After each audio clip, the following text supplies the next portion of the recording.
Mis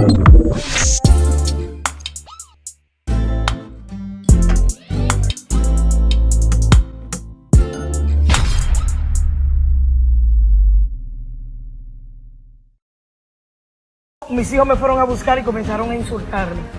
El varón me decía que yo le daba vergüenza. No vine por dolor, no vine por amor, pero vine por más. ¡Brenda!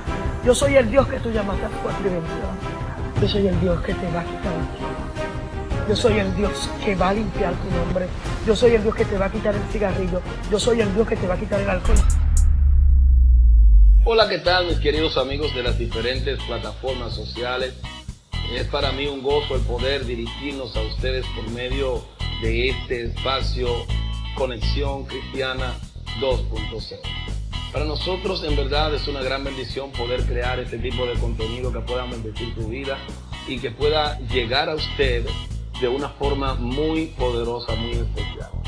Hoy tenemos a una persona que para mí es muy especial, una persona que apreciamos, que respetamos, tiene un ministerio muy poderoso, una persona a la que Dios usa y queremos ver cómo podemos compartir en este espacio con ella.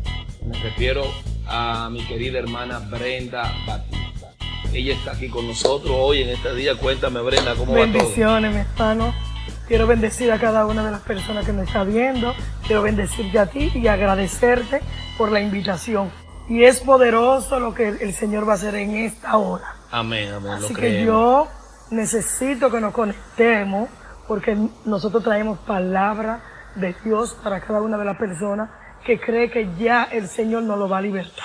Amén, amén. Creemos que ya de antemano Dios está haciendo algo poderoso. Poderoso. Dios ha empezado a hacer algo muy lindo y nosotros queremos aprovechar esa atmósfera de Dios para ver cómo la mano de Dios puede tocar a otra persona por medio de lo que nosotros pretendemos hacer aquí. Así es. Así que hay mucha gente que quiere saber, quién es Brenda Batista. ¿Quién es Brenda Batista? ¿De dónde es? ¿Cómo funge su ministerio? Y la gente está ahí a la expectativa. Bueno, Brenda Batista es una niña que fue dada por su mamá, por su papá, y se crió con un abuelo y con la esposa de su abuelo. Disculpa que te interrumpa. Y cuando tú dices dada, sea, para que la gente comprenda bien, sí. Yo entiendo perfectamente a qué tú te refieres, pero ¿a qué te refieres cuando dices dada? Bueno, mi mamá era una persona que no estaba madura para tener hijos. Ella decidió darme en adopción a la esposa de mi abuelo y a mi abuelo, que yo lo tengo como padre y madre, que es nuestra amada Luisa y nuestro padre Chagui, que hoy en día está en el cielo, gracias a Dios. Amén. Brenda Batista surgió de procesos poderosos. Te digo poderoso porque cada uno de esos procesos que yo viví en el mundo, lo que trajeron fueron victorias en mi vida. Brenda Batista viene de los contenes a los púlpitos, donde ya estábamos tocando fondo en nuestra vida. Fui marcada desde mi niñez, fui marcada con palabras, fui marcada con maltrato físico y verbal por los esposos, o sea, por los padres de mis hijos. Fui marcada y fui tan marcada que llegué a un punto de mi vida a refugiarme en las drogas, en el alcohol y en los cigarros. Pero qué bueno y poderoso Dios. Yo recuerdo un día donde yo estaba tocando ya fondo en mi vida y decidí hablar con el Señor. Amén. Yo recuerdo que mis hijos fueron a buscarme, estaba tirada en un contén. Y no era una vez, sino varias veces, donde mi hermana Giovanca salía a buscarme, me quedaba durmiendo en los baños de los colmadones, estaba tocando fondo. Por eso es que surge el ministerio Pasión por las Almas, porque yo sé lo que se siente, sé lo que se siente estando en el mundo, donde tú eres ignorado por todo el mundo. Donde nadie te toma en serio, todo el mundo te tiene como una lacra en la sociedad. Pero yo recuerdo un día que mis hijos me fueron a buscar y comenzaron a insultarme. El varón me decía que yo le daba vergüenza, que ya ya ellos no aguantan más. Y ahí surge el encuentro mío y del Señor. Porque cada palabra que me decían mis hijos me golpeaban y me marcaban. No vine por dolor, no vine por amor, pero vine por marcas. O sea, el Señor estuvo llamándome desde mucho tiempo. Yo no sé si tú sabes que yo estaba en silla de ruedas, me dieron unas cuantas puñaladas, donde una de esas fue en la femoral. O sea, eso no pudo detenerme. De 6 meses en intensivo, duré 1 año en el hospital York, cuando eso era el York, donde el papá de mis hijos decía que si yo no era para él, no era para nadie. Y a tal punto que fui casi, me debatí entre la vida y la muerte. Bueno, no vine por ninguna de esas situaciones. Salí del hospital, se me olvidó que Dios fue que me sacó del hospital, que Dios hizo milagros en mi vida, y ese testimonio te lo daré para otro tiempo, porque el que me interesa es de dónde Dios me sacó. Perfecto. Aún así, eso no me detuvo. Yo volví a la calle, volví a la droga, volví al alcohol, volví a... Mira, ministro, cada fin de semana yo me iba a la discoteca a Lo Alto, a Barrio Blanco. Los 21 de enero yo apuñaleaba, yo elegía, antes de consumir droga... Una pregunta. O sea, tú me estás hablando de que tú vivías en un ambiente totalmente hostil a la voluntad de Dios y al propósito de Dios. A la voluntad de Dios y a la voluntad de mi familia, porque fui una niña criada en los mejores colegios. Okay. Fui una niña estudiada en un internado de monjas detrás del consulado americano, donde los niños bien importantes eran que estudiaban ahí. O sea, y eso no fue suficiente. No, eso no fue suficiente. Para tú decidir caminar por un buen camino. Mira, Samuel, yo entendía que avergonzando a mi familia, eso iba eso me satisfacía. Okay. Y cuando yo apuñaleaba a una mujer, eso llenaba mi ego. Me sentía bien. Yo, cuando apuñaleaba a una mujer, yo la veía botando sangre y yo me sentía bien. Porque yo sabía que después de eso me iban a meter a la cárcel. Y cuando yo veía a mi familia buscándome en la cárcel, yo me sentía como tan llena, tan plena. Era un demonio que se apoderaba de mí. Por eso los padres y las madres no pueden marcar a sus hijos. Porque yo fui marcada. El Señor me marcó, pero también mis padres me marcaron. Háblanos un poco de esas marcas. O sea, cuando tú hablas de marcas, bueno, cuando tú eras niña. Las marcas fueron de que mi mamá nunca me quiso. Mi mamá estaba muy joven, ella me decía, cuando yo le lloraba, yo le decía, yo la abrazaba en las rodillas, yo le decía que yo me quería ir con ella, porque a ti te pueden estar tratando bien en todos los lados, pero tú quieres siempre, y tú eliges estar bien con tu mamá. No importa quién sea tu mamá, tú quieres estar con tu mamá. Ella me decía, yo no te puedo tener, tú estás loca, despégateme de ahí, que a ti te están atendiendo muy bien donde tú estás. ¿Y más o menos qué edad tú tenías cuando...? ¿Qué edad yo tenía? Sí, más o menos como 3 años. Como 3 años. Y ahí fui marcada, porque yo veía que mi bisabuela siempre le caía... Perdón. 3 años cuando ella te dio en adopción. Sí. Okay. Y ahí... 3 años cuando ellos decidieron quedarse conmigo. Okay. Pero siempre ellos estaban conmigo desde los meses. Okay, porque mi mamá se iba y me dejaba ahí. Okay. Pero ellos decidieron quedarse conmigo definitivamente. Eso, cada escenario que yo podía ver con mi mamá, eso me fue marcando también. Recuerdo que veía a mi tía Noelia, que en paz descanse, que fue como mi madre.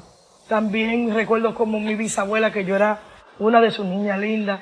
Le caía atrás a mi papá para que me reconociera y me sacara los papeles para que me llevara a Estados Unidos a vivir con ella, cosa que él nunca quiso. O sea, fueron marcas desde pequeña y yo siempre me propuse, cada vez que a mí me corregían, un familiar me decía que yo iba a ser igual o peor que mi mamá.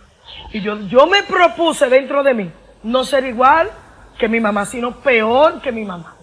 Entonces yo comencé a planear todo. O sea, el enemigo comenzó a planear toda mi vida y yo me dejaba arrastrar por todo lo que él me decía. O sea, cuando te digo que me sentía bien cuando mi familia iba a la preventiva a buscarme, era porque yo sentía que avergonzaba a mi familia y que llamaba la atención de ellos. O sea, eso es como el producto de, tú necesitas que te presten atención. Era como gritando a grito. de que yo necesitaba que mi familia me pusiera atención. Exactamente, esa era la manera que tú tenías, ese era tu recurso. Pero donde hubo el encuentro, Samuel, fue cuando mis hijos comenzaron a marcarme, a golpearme con la palabra, tú no das vergüenza, ya yo no quiero decir en la calle que tú eres mi mamá, porque es que cada vez tú haces más cosas. Eso, muy sí, fuerte. Mira, Samuel, llegué a tocar tan fondo que cuando me iba con mis amigas, ya literalmente ya yo no era yo, ya yo no me gobernaba, ya se me salía la pipí. Mis amigas se reían y yo me reía con ellas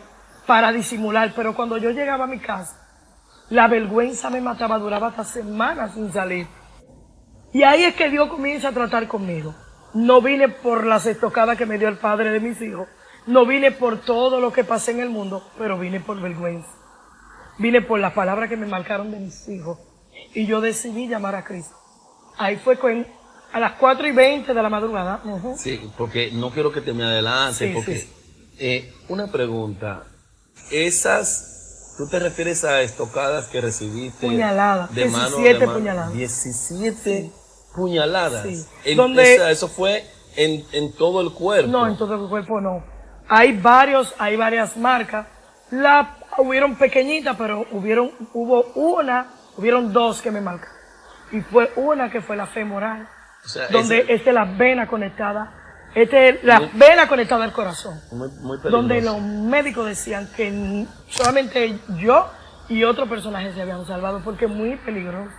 Es tan peligroso que me quedé coja para el resto de mi vida, y estaba en silla de ruedas, luego en andador, luego en muleta, hasta que el Señor hizo la obra, porque Él sabía que había un propósito grande conmigo. Amén. Y no era una silla de ruedas. Amén. Amén. Entonces ahí es que ocurre el milagro poderoso, y es que yo llego mis hijos me tiran en la cama y trancan la puerta, y yo de la cama, como estaba tan llena de pipí, me tiro al piso, y cuando me tiro al piso comienzo a golpear el piso y comienzo a decirle malas palabras al Señor. No he visto a nadie que haya desafiado al Señor y el Señor se quede tranquilo. Palabras obscenas. Comencé a mentarle la madre, comencé a decir toda la palabra que dice una prostituta.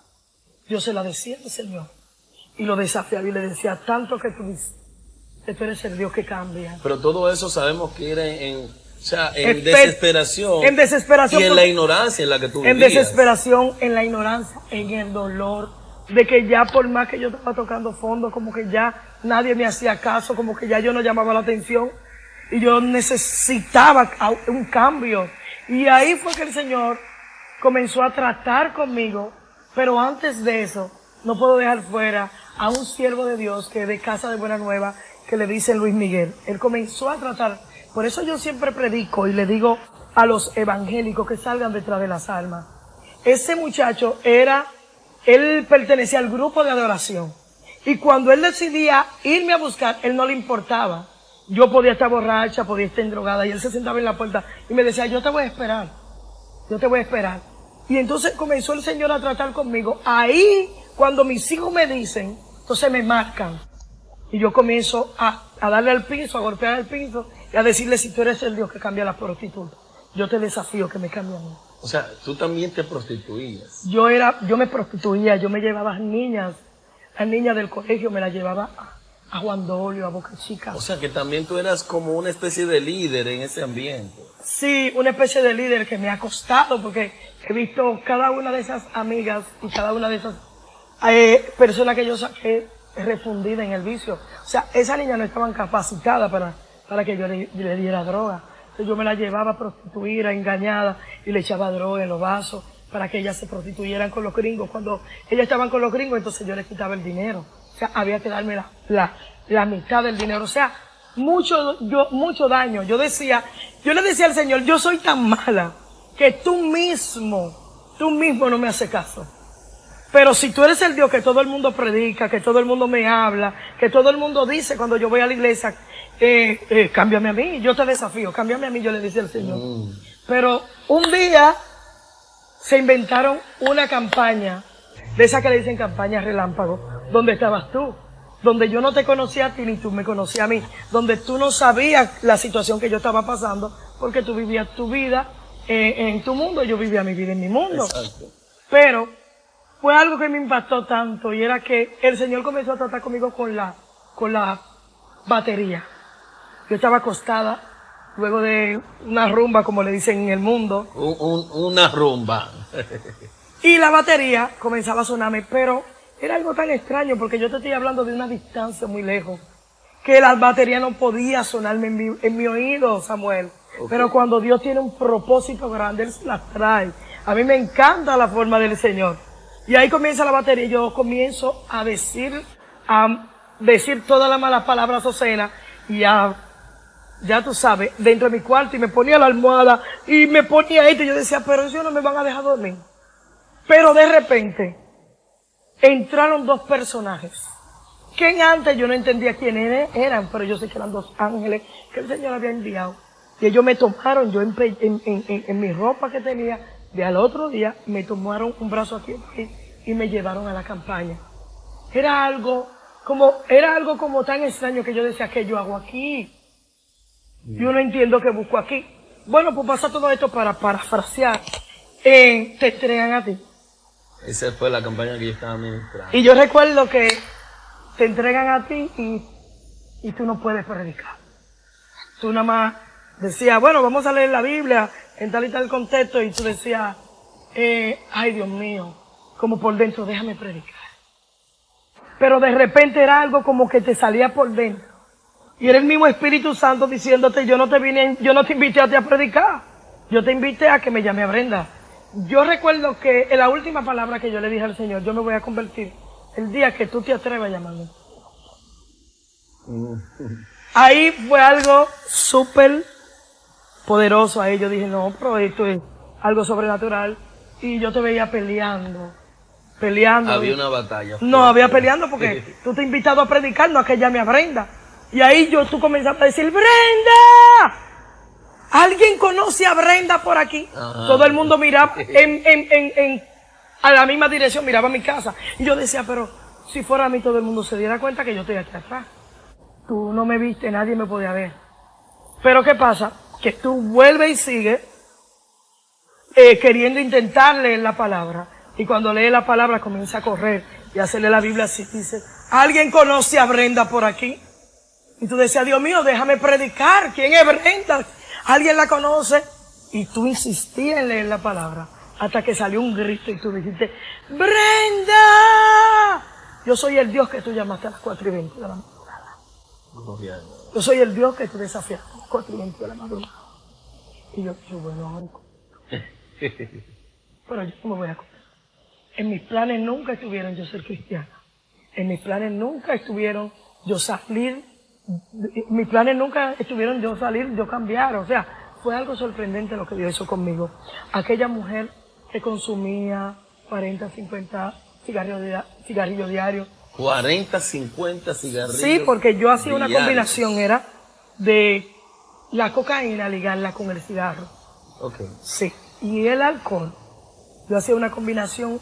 Entonces, yo vengo y caigo en fondo cuando ya mi hermano se hace de dinero y es que comparte conmigo todos sus bienes, como dicen en la Biblia. Pero ¿qué pasa? Que el dinero es lo que provocó que yo fuera infeliz cada día. Y es ahí donde comienzan las llamadas y me dicen, Brenda, pero el predicador te está llamando a ti. Y comienzan a burlarse. Y tú no vas a pasar. Y tú no vas a pasar. Porque siempre va a haber un burlador. Siempre va a haber un opresor. Pero ese fue el canal que el Señor usó para que yo pudiera pararme de esa silla. Amén. Porque yo decía, Padre, ellas no conocen mi condición. Ellas saben que yo me coso. Yo soy su líder, ellas son mis seguidoras. Pero ellas no saben que su líder cuando entra y se cierra la cortina y se baja el escenario, hay otra mujer allí que llora. Aleluya. Desesperadamente. Que dice, mira Samuel, yo llegué tan lejos que yo me consumía todo el dinero. Y yo tenía que ver a mis hijos, a mi hija chiquita en la orilla de la cama, decirme, mami, pero yo tengo hambre. Wow. Y yo le decía, Señor, yo no voy a consumir más droga, yo no te conozco, pero yo necesito que tú me ayudes porque yo necesito salir. ¿Cómo que yo me consumí todo el dinero? Yo dejaba la mitad de mi dinero en la casa. Pero cuando ya yo me metía en la rumba, yo obligaba a mi hija que me diera el dinero. Al otro día no había nada para comer.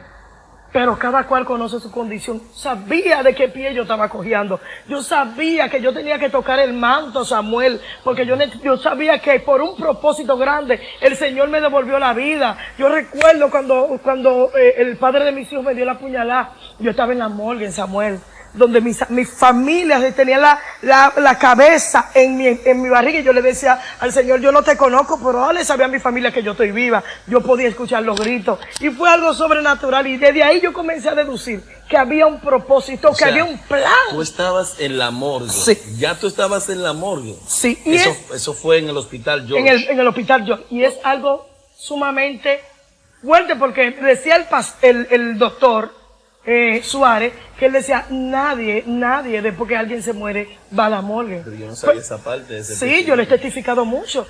Pero hubo algo que me dijo, devuélvete. Y me llamó la atención ver tantos jóvenes llorando. Y cuando él entra, él dice, no, pero esta mujer está viva.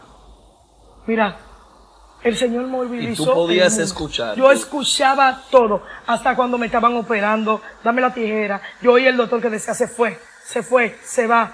Yo oía a mi familia llorando, oía a Juan Carlos Batista, mi primo, se encargó de buscar sangre, de todo. Mira, mi primo movió la universidad, mi primo movió todo, queriendo salvarme. Y esta historia que yo te estoy contando la sé porque él me la dijo. Y yo podía escuchar, y yo le decía, Señor, pero hazle saber a mi familia que yo estoy viva, ¿cómo que? ¿Por qué me lloran? Y es ahí donde entra el doctor y dice, pero ella tiene peso. Ahí duré 6 meses en intensivo. 6 meses en intensivo. Ahí duré con pamper, porque tenían que ponerme sangre aquí, sangre ahí. Y fue un tiempo demasiado doloroso, donde los nervios no cogían la anestesia, donde yo no dormía, yo no sabía lo que era dormir, yo tenía que mantenerme drogada para dormir. O sea, lo que el Señor tenía planeado era algo sobrenatural, para decirle al mundo que hay un Cristo que todavía cambia. Amén. Que hay un Cristo que todavía, que Él no necesita Walcrea, ni Alcohólicos Anónimos, Él no necesita nada de eso. Él no necesita que tú lo ayudes. Hay un Dios que solamente tú tienes que abrir tu boca y clamarlo, y Él te va a responder, aleluya. Yo recuerdo que yo lo llamé de una manera, no entendía, era una ignorante, y lo llamé como mi vocabulario, como una prostituta. Sí, como tú, o sea, porque cada persona... Pero qué bueno que Él me entendió. Amén. Porque se me reveló. Amén. Y cuando yo me puse de frente, tú me decías, yo soy el Dios que te cambia.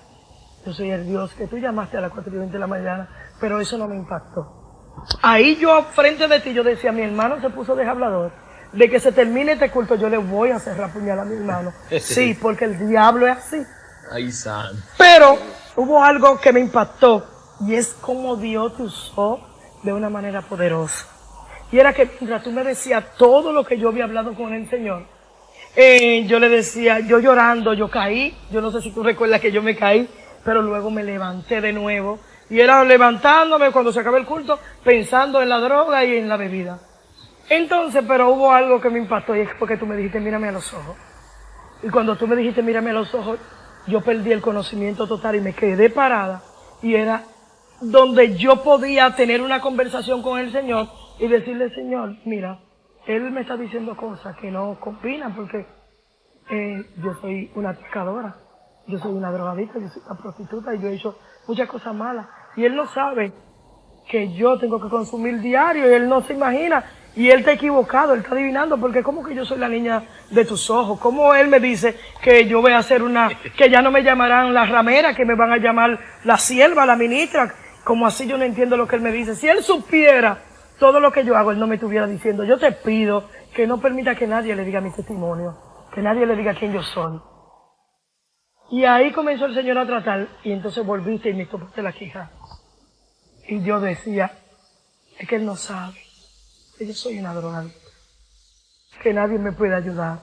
Ahí yo comencé a llorar. Yo decía, Él no sabe que nadie me puede ayudar. Él no sabe que ya yo no me gobierno, que hay un espíritu que viene y me toma, y que ya yo no me puedo gobernar. Él no se imagina eso. Entonces ahí tú me agarraste la quija y me dijiste, mírame a los ojos. Yo soy el Dios que te va a quitar la droga. Yo soy el Dios que va a limpiar tu nombre. Yo soy el Dios que te va a quitar el cigarrillo. Yo soy el Dios que te va a quitar el alcohol. Yo dije, Pero este hombre no escuchó eso. Y entonces hiciste algo que todavía hiciste tú, no, hizo el Señor a través de ti. Amén, amén. Y era que el Señor trató conmigo de una forma que yo no entiendo, porque tú te pusiste en mi espalda, hiciste esto, ponte de espalda. Y me hiciste así. Yo quito toda tu carga. Yo quito esa mochila y yo te ato al camino. Y declaro que nunca más te verán en los puntos de droga. Y declaro que nunca más tú volverás a fumar tu cigarrillo. Y declaro que nunca más te tomarás una cerveza. Gloria. 5 de noviembre, hace 8 años, voy para 9 años. O sea, ya hace 8 años de que el Señor hizo el milagro en tu vida, el milagro de la Poderoso. salvación. 9 años, vamos para 9 años. Pero lo impactante es que el día 6, bueno, yo acepto a Cristo, el barrio se quedó. Y yo me voy con vergüenza de que acepté a Cristo. Con una vergüenza, por eso me toca tanto la canción de Stanley Now, que dice que no se avergüenza del Evangelio. Amén. Pero yo me fui con una vergüenza y no quería que nadie me hablara. El día 6, yo me preparo y le digo a mis hijos yo les contaba. Ese día fue algo poderoso, mis hermanos me felicitaban. Y yo le digo a mis hijos, no, es que yo no soy cristiana. Yo me preparo. El día 6 yo voy, cuando voy por la esquina viene una brisa. En la esquina hay una casa que es con vela. Y cuando viene esa brisa que... O sea que todavía tú, después de ese día, ya todavía tú tenías planes de salir. No, el día 5, el día 6, ya yo tenía mis planes, ya yo iba por la esquina, pero vino un viento. ¿Pero para dónde tú ibas? Para el colmado donde yo siempre bebía. Ay. Pero vino esa brisa, ese viento recio. Y ese viento como que me empujaba. Y yo tuve que agarrarme de la verja. Y yo oí esa voz literal y me dijo, yo no te cambié ni te marqué para que tú vuelvas a... Wow. Devuelve. Pendiente ahí la gente, pendiente. Pendiente. Oiga esto, esto que Brenda está contando aquí es algo muy fuerte, muy poderoso. Lo que ha vivido ella, esto puede transformar la vida de mucha gente que nos está escuchando en esta hora. Yo creo que es algo impresionante lo que Dios está hablando. Así que ya usted sabe. Oiga, sigue escuchando, Brenda. Algo que a mí me llama la atención en medio de ese momento, o sea, cuando tú escuchas la voz, el viento que te detiene, ¿qué es lo que pasa después de ahí? Yo fui y me tranqué en mi cuarto. Y después de eso yo no fui. O sea, tú no pudiste salir. No, yo no pude salir más por una semana. Okay. A la semana, yo le voy dando seguimiento a mi hermana Yovanka. Yo recuerdo que mi hermana Yovanka también me había marcado con una palabra. Me dijo, yo me convertí y tú vas a ser la próxima. Yovanka. Yovanka Batista. O sea, Yovanka se convirtió primero que tú. Yovanka se convirtió primero que yo. Okay. Y fue la que desató una palabra sobre mí. Mi hermano Cesarín, cuando yo me iba a esa andanza, mira lo que hizo ese hombre. Por eso yo le digo a las personas en el ministerio Pasión por las Almas, no descansen por pelear por su familia. Aunque usted esté viendo lo contrario, un día el Señor se va a revelar. Bien, mis queridos hermanos, como ustedes sabrán, es muy extenso lo que Brenda tendría que contarnos. Por eso hemos tomado la decisión de dividirlo en 2 partes para que usted vaya a la continuación del testimonio y escuche totalmente lo que ella nos ha contado. También les queremos invitar a que usted se suscriba a nuestro canal y que comparta esto con la gente. Queremos llegar a más personas y usted puede ayudarnos a glorificar el nombre del Señor y a bendecir a mucha gente de esa manera. Así que ya usted sabe, el Señor les bendiga y esperamos que usted haya sido bendecido con lo que estamos trabajando para usted.